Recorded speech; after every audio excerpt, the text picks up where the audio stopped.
Bienvenue sur un golf rural, messieurs, dames. Vous allez vous faire plaisir à jouer sur un parcours de différents trous avec un petit outil qu'on appelle un petit bois, voilà, qui est composé d'un manche court, qui est destiné, ce club est destiné au golf scolaire, mais les adultes peuvent très bien s'y faire à cette taille de club, dans la mesure où on a des petits coups à faire. Ce manche est composé d'un grip en caoutchouc, là, la partie noire, c'est sur ce grip qu'on y place les mains, c'est pour éviter de glisser, comme ça on n'a pas besoin d'écraser la prise, on n'a pas besoin de compresser le club pour le tenir, il tient par adhérence et ça c'est important à noter. Voilà, du relâchement nécessaire pour tenir cette canne.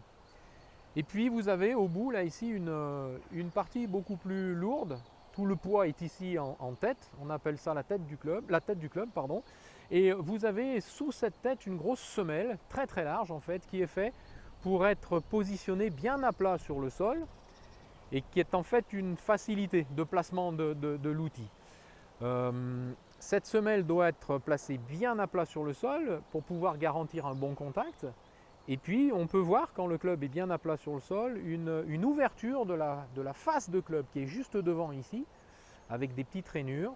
Et c'est cette face qui va être en contact avec la balle en fait.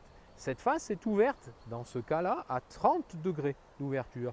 Voilà, cet angle de 30 degrés là ici, entre ma main et la face de club, va permettre de faire voler la balle dans la mesure, évidemment, où la balle est contactée correctement. Ça, c'est une autre histoire. Voilà en ce qui concerne les paramètres physiques en fait de l'outil que l'on vous prête là ici aujourd'hui. Et puis vous allez jouer une balle légère, une balle 30%, qui est beaucoup plus légère que pour le golf sportif, bien entendu, qui représente moins de danger, vous l'aurez compris.